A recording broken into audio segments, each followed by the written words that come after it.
জাহান্নামা যুমারা। আল্লাহ বলবেন জাহান্নামের বান্দারি ধরো, আমার জাহান্নামের বান্দারি কুকুরের মতো পিছনে লাঠি নিয়ে হাঁকায়া নাও।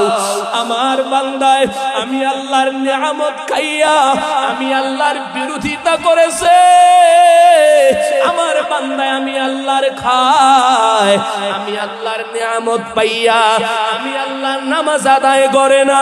ওরে আমি আল্লাহর নিয়ামত খাওয়ার পরে একটা দিনও পশ্চিমে পড়লো না, আমি মাওলার নিয়ামত খাওয়ার পর একটা বার জীবনে আমি আল্লাহর দিকে রুজু হয়ে জিকির করে না। ওরে বান্দা তোরে এত নিয়ামত দান করেছি, তুই কেমনে পারলি আমি আল্লাহর বিরোধিতা করতে? এইবার আল্লাহর ওলি কয়, আরে কুকুর কিয়ামতের ময়দানে যদি আমি জাহান্নামের আসামি হয়ে যাই, ও কুকুর তোরে আমি গ্যারান্টি দিয়ে বলে যাই সত্য কথা, আমি কো মানুষ দুনিয়ার শ্রেষ্ঠ মানুষ হয়ে যাওয়ার পরও কিয়ামতের ময়দানে তোর কুকুরের মতো দাম আমি মানুষের হবে না। জবান খুলে খুলে সুরে সুরে বলেন সুবহানাল্লাহ। মানুষ পৃথিবীর শ্রেষ্ঠ, আবার ওই মানুষ পৃথিবীর সবথেকে নিকৃষ্ট। দলিল দিয়া গেলাম, আল্লাহ আবার ওই মানুষের কয় শ্রেষ্ঠ মানুষ বানাইলাম।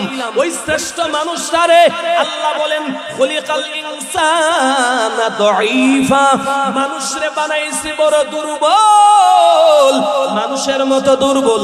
এটা গরুর বাচ্চা না, মানুষের মতো দুর্বল। এটা সাপের বাচ্চাও না, মানুষের মতো দুর্বল। ছাগলের বাচ্চা না, মানুষের মতো দুর্বল। দুনিয়াতে একটা পিঁপড়াও না, মশাও না। ওরে বান্দা তুমি জানো না তুমি কেমন পরিমাণের দুর্বল? দুনিয়াতে সন্তান পৃথিবীতে আসার পরে মায়ে 10 জন 20 জন মানুষই লাগায়ার পরে মায়ের স্তনে দিয়া বোটার মধ্যে মুখটারে লাগায়া দুধ পান করা লাগে, কিন্তু তাকায়া দেখবারে বাবা আল্লাহর কসম করে বলে যাই, একটা ছাগলের বাচ্চা যেই সময় দুনিয়াতে আসে কোন মানুষ তার মায়ের উলানের সাথে মুখ লাগায়া দেওয়া লাগে না।